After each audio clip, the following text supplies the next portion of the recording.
தூத்துக்குடி மாவட்டம் சாத்தான்குளம் பன்னம்பாறை பகுதியில் மழை ஓய்ந்து 4 நாட்களாகியும் வெள்ளம் வடியாமல் தேங்கி கிடக்க இயல்பு வாழ்க்கை திரும்பாமல் மக்கள் வீடுகளுக்குள்ளேயே முடங்கி உள்ளனர். இதுகுறித்த கூடுதல் விவரங்களோடு செய்தியாளர் லதா இணைப்பில் இருக்கிறார். லதா, மேலும் விவரங்கள். தூத்துக்குடி மாவட்டத்தில் மழை பெய்து 4 நாட்களாகியும் இந்த சாத்தான்குளம் பன்னம்பாறை பகுதியில் இருக்கக்கூடிய மக்கள் இன்னும் இயல்பு வாழ்க்கைக்கு திரும்பாம இருக்காங்க. நாம் இருக்கக்கூடிய இந்த பகுதியில பார்த்தோம்னா தண்ணீரானது இன்ன வரைக்குமே முட்டிக்கால் அளவிற்கு தேங்கி இருக்குது. இன்னும் கொஞ்சம் உள்ள போனா இதை விட அதிகமாகவே தண்ணீரானது தேங்கி இருக்குது.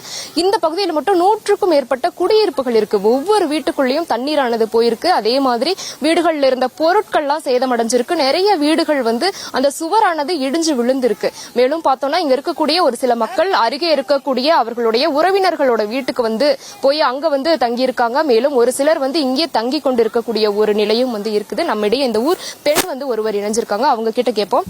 வணக்கம், என்ன மாதிரியான பாதிப்புகள் ஏற்பட்டிருக்கு?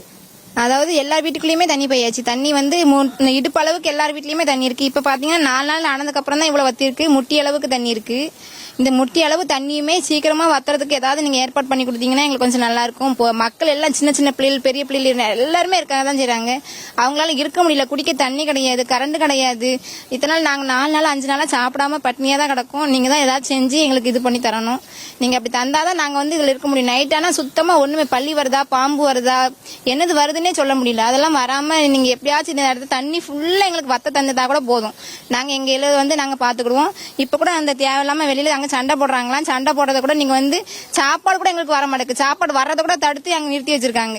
இப்ப அதை கூட நீங்க பார்த்து எங்களுக்கு கொஞ்சம் சொன்னாதான் நீங்க இது பண்ண முடியும். அந்த உள்ளூர் பெண் சொன்னதை நம்ம கேட்டோம். இந்த பகுதியில தண்ணி இன்னமும் வடியாம இருக்கிறதுக்கு காரணம் பக்கத்துல இருக்கக்கூடிய அந்த குளத்தோடைய கரையானது உடைஞ்சு தொடர்ந்து இந்த தாழ்வான பகுதிக்கு தண்ணீர் வந்து கொண்டே இருக்கிறது.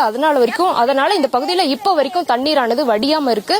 மேலும் இந்த பகுதி மக்களுக்கு மின்சாரம் என எதுவும் இல்லாம அவர்களுடைய இயல்பு வாழ்க்கை என்பது தற்பொழுது வரை திரும்பாமல் இருக்குது.